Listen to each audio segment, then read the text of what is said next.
Hello everyone. तो आज हम बात करने वाले हैं अपनी क्लास 7th का चैप्टर नंबर 10 को देखेंगे, जो कि हमारा लास्ट चैप्टर। हम देखेंगे फाइनली 18th सेंचुरी में क्या क्या पॉलिटिकल फॉर्मेशंस हो रहे थे। पहले हमने देखा कि किस तरह से आपका मिडिल एजेस में आके, पहले आपने एंशिएंट देखा था 6th क्लास में, 7th में, फिर हमने देखा मिडिल एजेस में कैसे राजा महाराजाज आए, कैसे हमारे मैप पहले एक तरह के थे, फिर दूसरी तरह के मैप बनने शुरू हुए। पहले फिर राजा से जो रजवाड़े हुए वह कैसे अलग हुए, किंग्स और किंगडम की बात हुई। दिल्ली सल्तनत की हमने बात करी, मुग़ल एम्पायर की हमने बात करी। ठीक है, मुग़ल एम्पायर में हमने काफ़ी सारी चीज़ें देखी कि उस टाइम पे, फिर बाद में हमने ये देखा कि कौन कौन सी बिल्डिंग्स बनी हुई थी, कैसे लोग व्यापार करते थे। फिर हमने आगे जाके देखा कि अलग अलग ट्राइब्स, यानी कि जो अलग अलग जातियाँ रहती हैं, जनजातियाँ रहती हैं, वो कैसे रहती थी। ठीक है, फिर हमने एक डिवोशनल पाथ ऑफ डिवाइन देखा कि भक्ति मूवमेंट कैसे आया, ये सारी चीज़ें। फिर हमने कल्चर कैसे बनता है, ये सब पढ़ा। और आज जो हम चैप्टर करने वाले हैं वो है हमारा ये देखने वाला कि किस तरह से जब ब्रिटिशर्स एंटर हो रहे थे उस वक्त में क्या था भारत में। ठीक है, भारत में क्या बदलाव आ रहे थे, तो पॉलिटिकल फॉर्मेशंस क्या चल रहे थे, क्या था आसपास। अगर हम यहाँ पे देखें बेसिकली, तो आपको दो मैप दिखेंगे अपनी स्टार्टिंग के यहाँ पे, यानी कि आपको स्टार्टिंग ऑफ दिस चैप्टर में दो मैप मिलेंगे। पहला मैप है आपका ये रहा, और दूसरा मैप है उसका जस्ट नेक्स्ट पेज पे, उसके बाद ये रहा। ठीक है, तो पहला मैप क्या है, वो ये चीज़ें दिखा रहा है कि जहाँ पे मुग़ल एम्पायर का पूरा शासन था। यहाँ देखो, इस बाउंड्री से लेके इस बाउंड्री तक पूरे में मुग़ल एम्पायर का शासन हुआ करता था। ठीक है, मतलब मुग़ल साम्राज्य था, जो आपने चैप्टर 4 में दिल्ली सल्तनत वाले में, उसके बाद मुग़ल एम्पायर भी पढ़ा है।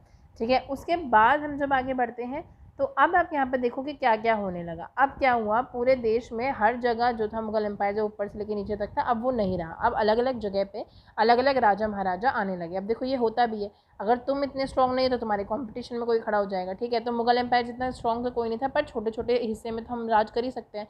तो छोटे छोटे हिस्सों में वो बंटने लगा था। जैसे यहाँ पे अब अंग्रेज़ आ गए थे, जिसे हम ब्रिटिशर्स कहते हैं। ठीक है, सबसे पहले वो यहाँ यहाँ इन्हीं जगहों पर आए। ठीक है, और बाकी जगहों पे भी छोटे छोटे राजा महाराजा होने लगे थे। अब ये क्या लड़ाई है, ये क्या हो रहा है, क्या नहीं हो रहा है, वो देखते हैं। हम इस चैप्टर में क्या बात करने वाले हैं, अब हम इस चैप्टर में बात करने वाले हैं कि किस तरह से जब 1707 में औरंगज़ेब की मृत्यु हो जाती है, उसके बाद से लेके 1761 में किस तरह से थर्ड बैटल ऑफ पानीपत हारा जाता है। यानी कि 1707 से लेके 1761 तक की कहानी हम इस पूरे चैप्टर में पढ़ेंगे कि बीच में क्या क्या हो रहा था। ठीक है, औरंगज़ेब की मृत्यु हो जाती है और उसके बाद क्या होता है, फिर आप ये देखो। ठीक है, औरंगज़ेब की मृत्यु से पहले अगर हम देखें तो क्या हुआ था, हमने चैप्टर 4 में भी देखा कि किस तरह से मुग़ल एम्पायर होता है, वो बढ़ता है, आगे बढ़ता है। ठीक है, लेकिन 17th सेंचुरी के लास्ट में आते हुए, 17th सेंचुरी का लास्ट मतलब कौन सा, मान लोगे आप, जो 16 वाला सन है उसके लास्ट में, 1690 के अराउंड या लास्ट वाला, इनकी 1660 के बाद से लगभग, तो वहाँ पे किस तरह से हम मतलब एक तरह से मुग़ल एम्पायर कमज़ोर पड़ने लगा था। तो देखो क्या क्या हुआ। औरंगज़ेब के राज में क्या हो रहा था, मिलिट्री पे और फाइनेंशियल रिसोर्सेज बहुत ज़्यादा वेस्ट हो गए थे दक्कन की लड़ाई में। अब दक्कन की लड़ाई किस किस के बीच हुई थी, मुग़ल के बीच और मराठास के बीच। ठीक है, मुग़ल और मराठास के बीच दक्कन की लड़ाई हुई थी। ठीक है, उस दक्कन की लड़ाई में क्या हुआ, बहुत सारे रिसोर्सेज वेस्ट हो गए। मराठास कहाँ रहते थे, यहाँ देखो, ये आपको मराठास दिख जाएंगे। ठीक है, बाद में तो इन्होंने अपना पूरा ये प्रोविंस एक तरह से हथिया ही लिया। ठीक है, लेकिन पहले लड़ाई चल रही थी। दक्कन का पठार कहाँ मिलेगा आपको, यहीं आसपास आपको दक्कन का यहाँ पठार मिल जाएगा। ठीक है, दक्कन के पठार में उस वक्त लड़ाई हो रही थी।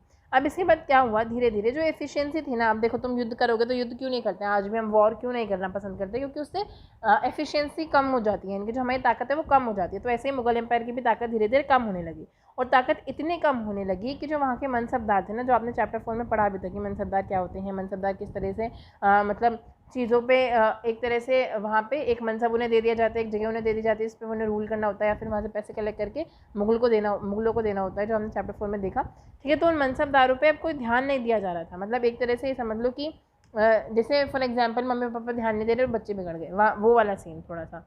ठीक है, कि जो कोई भी उन्हें हेड जो कर रहे थे, अब वो लोग उन्हें हेड नहीं कर रहे, तो वो उनके पास ज़्यादा पावर आ गई।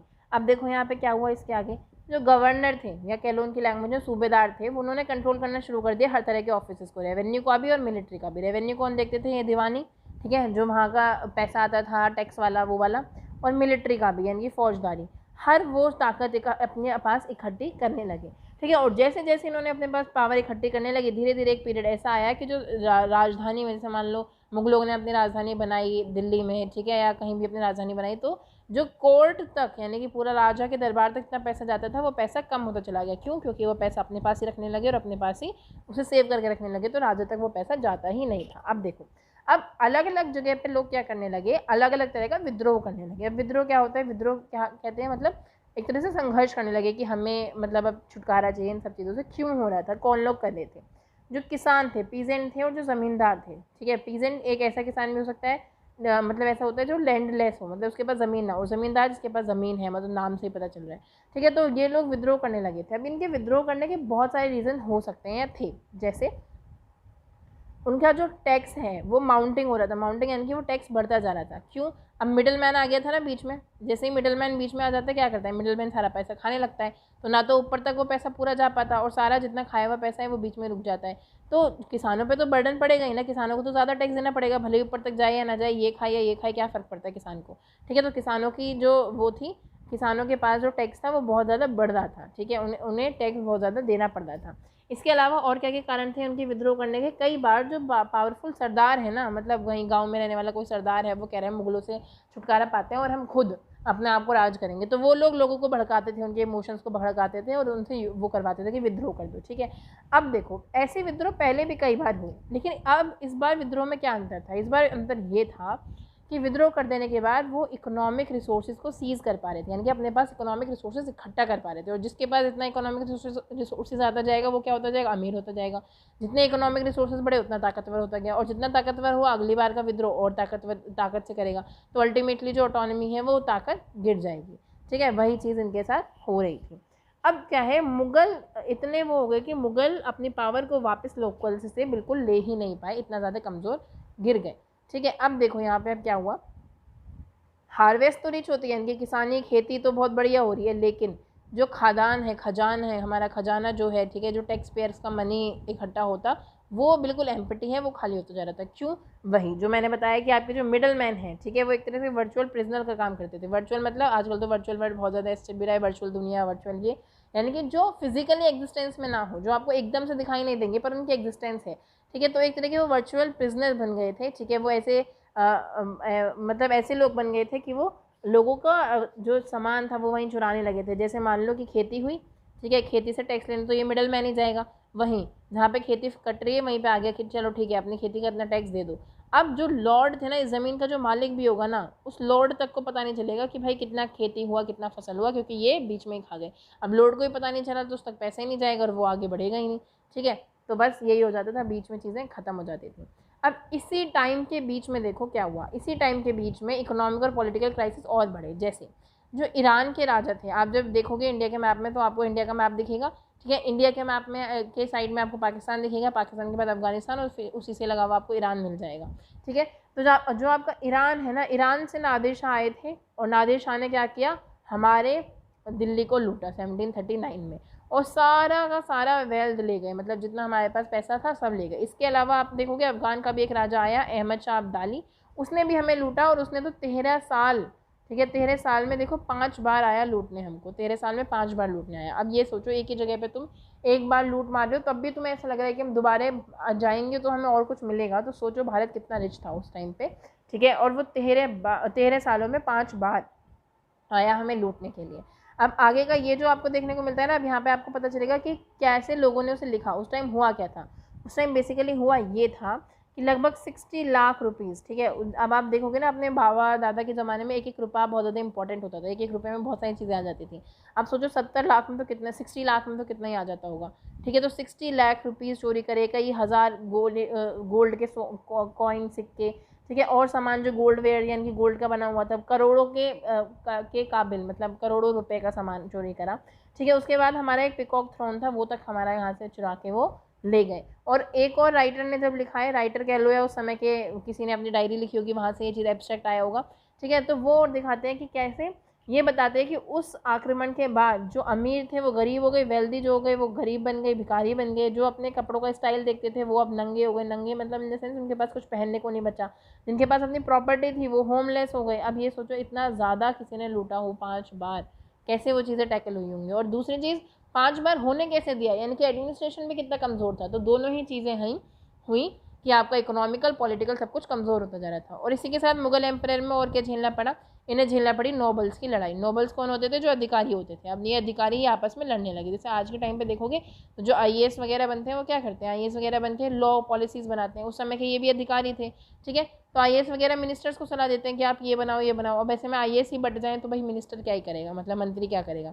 ऐसे यहाँ पे हुआ कि नोबल्स जो थे वो बट गए आपस में, दो तुक्के हो गए। अब जब नोबल्स ही आपस में बट गए तो देखो क्या होगा, प्रॉब्लम तो होगी ना ऑफ कोर्स। ये दो कौन थे, ईरानी और तुरानी। अब देखो अभी मैंने जैसे आपको बताया था इंडिया का मैप, अगर आपको जैसे ही आपको दिखेगा इंडिया के मैप की साइड में आपको पाकिस्तान, अफगानिस्तान, फिर आपको ईरान और उसी के पास आपको तुरान भी मिल जाएगा। ठीक है, कि इन्होंने मतलब ये ईरानी और तुरानी ये दो तरह के लोगों में बट गए कि हम वो अधिकारी हैं जो ईरान के रहने वाले हैं, हम वो अधिकारी हैं जो तुरान के रहने वाले हैं। और तुरान आपको जब पहले भी बताया था, आपको चैप्टर 4 में एक वीडियो में मिल जाएगा, मुगल एम्पायर जब मैंने पढ़ाया होगा, दिल्ली सल्तनत पढ़ाया होगा कि किस तरह से तुरान उनके एंसेस्टर्स भी थे, मतलब मुगलों के एंसेस्टर्स में भी आते थे। ठीक है, तो मुगलों के एंसेस्टर्स में भी आते थे।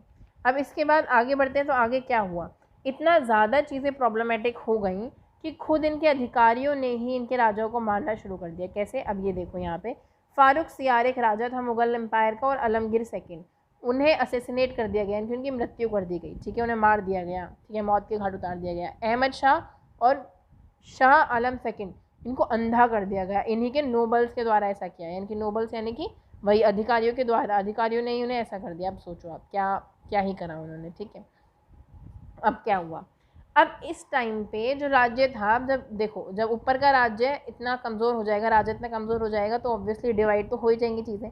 तो अब धीरे धीरे क्या हुआ, चीज़ें डिवाइड होने लगी, लोग डिवाइड होने लगे, उनकी जगह की शक्ति भी डिवाइड होने लगी। जो गवर्नर थे वो धीरे धीरे ज़्यादा ताकत इकट्ठी करने लगे, जो सूबेदार थे, ग्रेट ज़मींदार थे, इन सब ने अपनी पावर इकट्ठी करना शुरू कर दिया। और मुगल एम्पायर ग्रेजुअली क्या हुआ, फ्रेगमेंटेड हो गया, यानी कि टूटता रहा। अब कैसे कैसे टूटता रहा, वो लगभग 3 हिस्सों में बटा। 3 हिस्सों में कैसे बटा, 3 हिस्से कौन कौन से हैं, स्टेट, वो स्टेट जो कि मुगल पुराने मुगल दरबार के बहुत अच्छे अहम हिस्से थे, जैसे अवध, बंगाल और हैदराबाद। ठीक है, और वो एक एक्सट्रीमली पावरफुल थे, लेकिन वो काफ़ी इंडिपेंडेंट अब हो चले थे, और ये अपने आप को मुगल से दूर नहीं मानते थे, मुगल के साथ अभी भी टाई अप थे। पहले वो जो मुगल के साथ टाई अप थे, स्वतंत्र भले थे लेकिन अभी भी क्या था, टाइज था मुगल एम्पायर के साथ। दूसरा कौन थे, वो स्टेट जो कि पूर्णतः लगभग, ठीक है, बहुत ही अच्छे से इंडिपेंडेंट थे, और ये अपने आप को अब ज़्यादा इंक्लूडेड भी नहीं मानते थे, मुगल से ज़्यादा इंक्लूडेड नहीं मानते थे। ठीक है, और वतन जागीर कहलाते थे, मतलब एक तरह से वतन जागीर, मतलब खुद का उनका वतन हो गया एक तरह से, तो वतन जागीर कहलाते थे, जो थे तो मुगल के अंडर ही, लेकिन ज़्यादा कुछ ऐसा इम्पैक्ट नहीं पड़ता था, जैसे राजपूत प्रिंसिपैलिटीज़ हो गए, इनके जो राजपूत घराने हो गए। तीसरे कौन थे, जिन्होंने अपने आप को पूर्णतः अलग कर लिया था मुगल से। ठीक है, मुगल से अलग कर ही लिए खासकर, और मुगल के विरोध में भी लड़ाई वगैरह करते रहते थे, जैसे सिख वगैरह हो गए ये लोग। तो 3 कौन कौन से वो हो गए, पहले जो मुगल के साथ अभी भी टाई अप हैं, मतलब टाई है उनकी, भले ही स्वतंत्र रहने लगे हैं थोड़े बहुत, लेकिन टाई है। दूसरे वो जो मुगल के साथ मुगल के अंडर तो हैं, ठीक है, लेकिन बहुत स्वतंत्र हैं, मतलब अपने आप को स्वतंत्र करना चाहते हैं या उसी दौड़ में लगे रहते हैं, बस उनके अंडर आते हैं लेकिन काफ़ी स्वतंत्र हैं। और तीसरे वो जो पूर्णतः स्वतंत्र ही हैं, पूरा फ्रीडम है उनके पास। ठीक है, और कोई रूल वूल मुगलों के द्वारा उनके पास नहीं होता, बल्कि मुगलों के दुश्मन ही है एक तरह से अब वो। ठीक है, अब हम धीरे धीरे पढ़ेंगे इनके अंडर क्या क्या हुआ, इन राज्यों में क्या क्या हो रहा था, आखिर प्रॉब्लम समस्या क्या थी। तो अगर हम मुगल प्रोविंस की बात करें तो बेसिकली अगर हम पहला वो देखेंगे, जो मुगल प्रोविंस काफ़ी स्वतंत्र थे और ओल्ड मुगल प्रोविंस थे। ठीक है, ओल्ड मुगल प्रोविंस जो काफ़ी बहुत फ्लरिश थे। तो 3 जगह के नाम आते हैं आपके पास, अवध, बंगाल और हैदराबाद। किस किस ने उन्हें हेड किया, तो देखो सादत खान अवध के मालिक बने या राजा बने जाके, या उन्होंने लीड करा वहाँ पे। मुर्शिद कुली खान बंगाल के, और असफ जहाँ हैदराबाद के। अब हम यही देखेंगे कि इन्होंने कैसे कैसे क्या क्या काम करे। ठीक है, अब इन तीनों ने धीरे धीरे क्या किया, मनसबदारी पोजीशन ली थी पहले, पूरा ट्रस्ट और कॉन्फिडेंस जीत लिया राजाओं का, इतना ट्रस्ट और कॉन्फिडेंस जीत लिया कि कोई उनके ऊपर कोई क्वेश्चन भी ना करे, इतना ट्रस्ट और कॉन्फिडेंस। ठीक है, और असफ जहाँ और मुर्शिद कुली खान की ज़ात जो थी वो तो थी 7,000 ज़ात। आपको पता है हमने लास्ट चैप्टर में, मतलब दिल्ली सल्तनत और मुगल एम्पायर वाले चैप्टर में भी पढ़ा था ज़ात क्या होता है, कि उन्हें कुछ रैंकिंग दे दी जाती है, उसके हिसाब से उनकी सैलरी और उनका ओहदा तय होता है। ठीक है, तो इनकी ज़ात थी 7,000 और सादत खान की ज़ात थी 6,000। ठीक है, तो उनकी थोड़ी सी ज़ात ने यहाँ पे बता रखी है। अब देखो अगर हम एक बार इसको मैप में देख लें,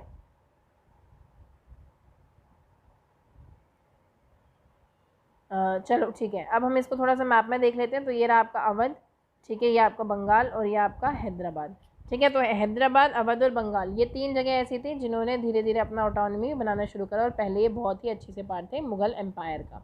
ठीक है, अब हम आगे देखते हैं क्या होता है हैदराबाद में। देखो क्या हुआ, हैदराबाद का मालिक कौन बना था, मतलब किसने हेड किया था, तो निज़ाम उल मुल्क असफ जहाँ। ठीक है, फाउंडर ऑफ हैदराबाद स्टेट एक तरह से कहलाए गए।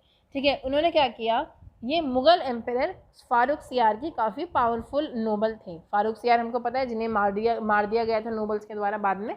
ठीक है, उनके बहुत ज़्यादा ऐसे वफादार और बहुत मेन कौन थे, काम करने वाले थे। उन्हें अवध की गवर्नरशिप दी गई। क्या दिया गया, अवध का गवर्नरशिप दिया गया। ठीक है, फिर बाद में उन्हें दक्कन का चार्ज दे दिया गया। हैदराबाद तो आप देखोगे नीचे की साइड ही है। ठीक है, तो पहले तो अवध में थे वो ऊपर, फिर दक्कन के चार्ज में आ गया, दक्कन का चार्ज आसपास आ गया हैदराबाद की।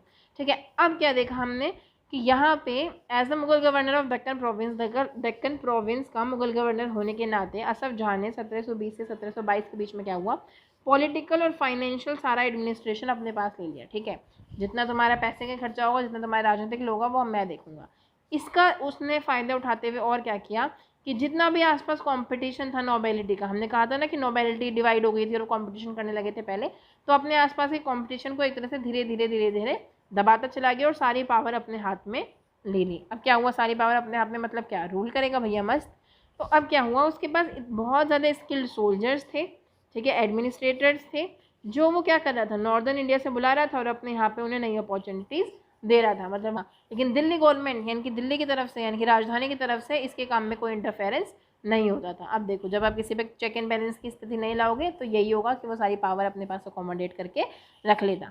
ठीक है, अब इसके बाद क्या हुआ, जब स्ट्रगल हो रहा था मराठास के अगेंस्ट मुगलों का, मुगलों और मराठा की लड़ाई हुई जो हमने पहले भी पढ़ा था अभी। ठीक है, दक्कन के पठार में, उस लड़ाई के दौरान, और देखो अब मुगलों को क्या फेस करना पड़ा था, एक तरफ तो मराठा से लड़ाई, दूसरी तरफ तेलुगु वॉरियर्स से लड़ाई। ठीक है, जो जिनको नायकास कहते हैं, तेलुगु वॉरियर्स जो आज के तमिलनाडु सॉर्ट ऑफ में आप नीचे की तरफ देख सकते हो।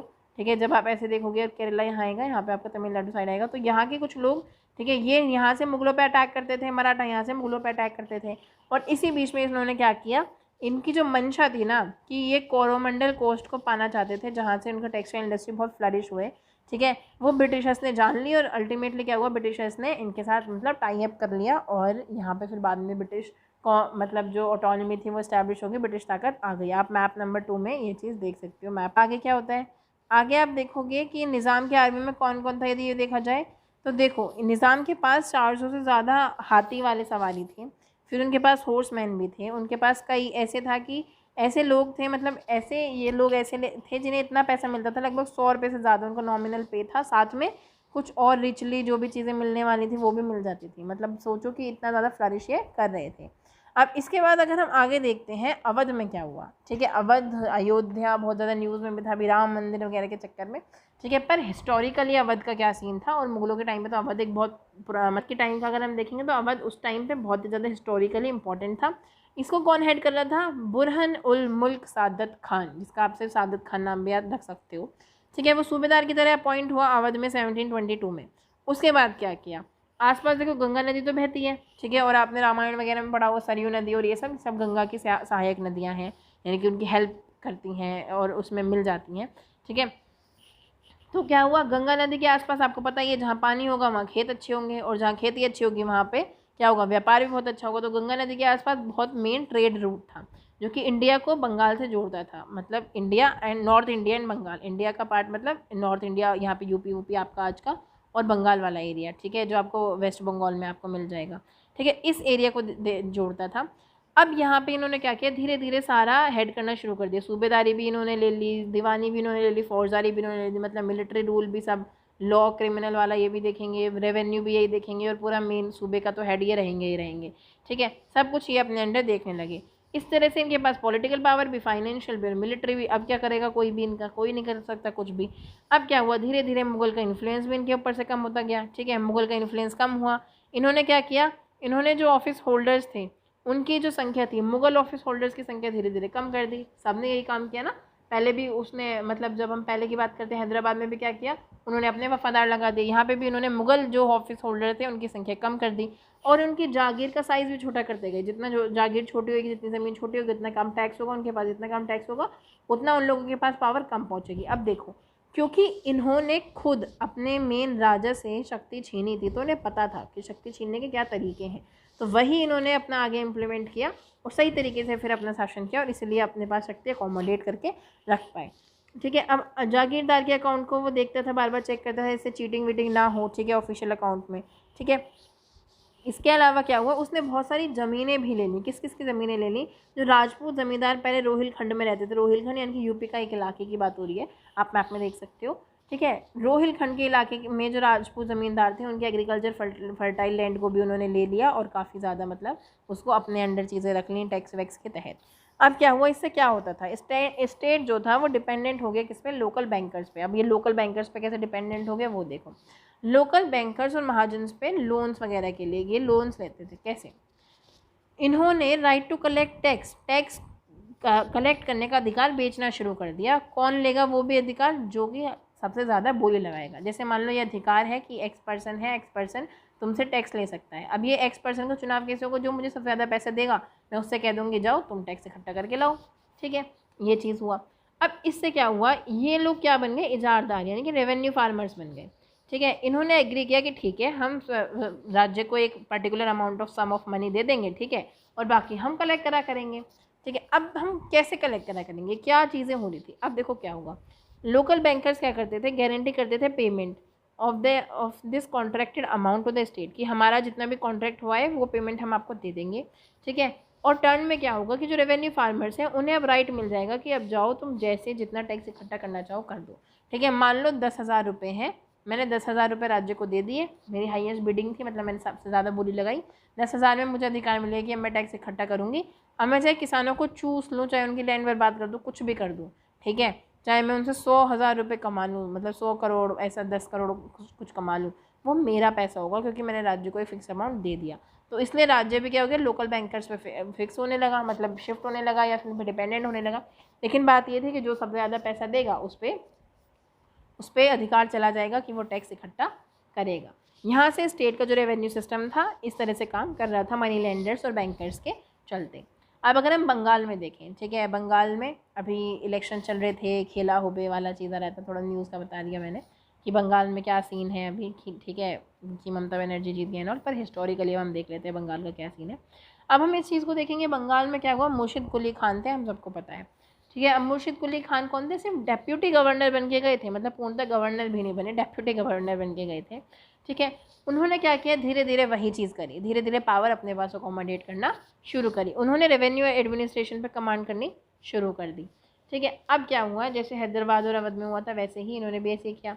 फिर उन्होंने मुग़ल जागीरदार को उड़ीसा में शिफ्ट कर दिया, ठीक है, किसी को कहीं शिफ्ट कर दिया, और बंगाल का जो रेवेन्यू था वो अपने पास ले आए, ठीक है। जो मुग़ल जागीरदार थे उन्हें उड़ीसा में शिफ्ट कर दिया और ऑर्डर कर दिया कि जितनी भी चीज़ें होंगी वो ज़्यादातर रेवेन्यू बंगाल के हिसाब से होंगी, सब रेवेन्यू बंगाल में इंक्लूड होगा।